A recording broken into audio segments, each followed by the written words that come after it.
ধান লাগাছি, এত ধান খারাপ হয়েছে, মহাজন কি যে উত্তর দিব। ভাই কি অবস্থা, ভালো আছেন? ফেলালো। ভালো আছেন ভাই? এই তো ভাই ভালো আছি ভাই। ভাই আমি রাস্তায় যাচ্ছিলাম, দেখতেছি আপনি মন খারাপ করে বসে আছেন। কি হয়েছে ভাই? আর কইেন না ভাই, এই যে ধানগুলা লাগাছি, হ্যাঁ ধানগুলা লাগাছি, এত খারাপ ধান হয়েছে এবার। আমার মনটা এত খারাপ, এই যে মহাজনের কাছে আদি জমিটা লিছি, হ্যাঁ বুঝতে পারছি ভাই। এই ধানগুলা তো আবার আমার দেওয়া লাগবে তাই না? দেয়া লাগবে।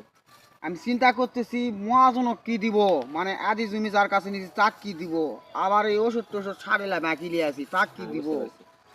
আমি চিন্তায় আমার মাথাটা খারাপ হয়ে গেছে ভাই, আমি কি করব না করব টেনশনে, মানে কি বলবো, মাথা কাজ করতেছে না, আমি কি ভাই করব না দেখেন, করব।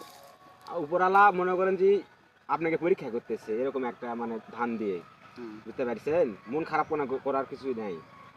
এবার এরকম হচ্ছে, পরের সিজনে মনে হয় থেকে আরো ভালো ধান হবে, এত ভালো হবে যখন আপনি মনে করেন যে খুশিতে আত্মহারা হয়ে যাবেন। এই জন্য আমি আপনাকে বলতেছি যে যেটুকু হয়েছে আপনি সেটুকুর উপরে আপনি শুকরিয়া আদায় করেন। আলহামদুলিল্লাহ, বুঝতে পারছেন ভাই? মনের কাবলে একটা বল হ্যাঁ ভাই। পেলাম ভাই, কিন্তু ঘটনা ভাই, হচ্ছে আমিও গরিব ভাই, যদি আমার কাছে সেই পরিমাণ টাকা থাকতো আমি আপনাকে সাহায্য করতাম, কিন্তু আমি সাহায্য করতে পারতেছি না, এই কারণে যে আমি একজন গরিব ভাই। জমি দেওয়া মালিক জি আমার কাছ থেকে যদি খুলে নেয় ভাই, আমি কি করবো ভাই আপনি হয়ে আমি আপনার মহাজনের সাথে কথা বলবো, আমি রিকোয়েস্ট করব যেন আপনার জমিটা যেন না নেয়।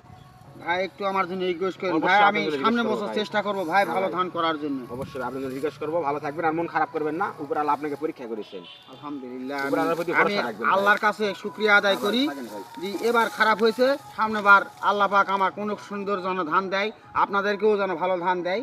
খোদা হাফেজ।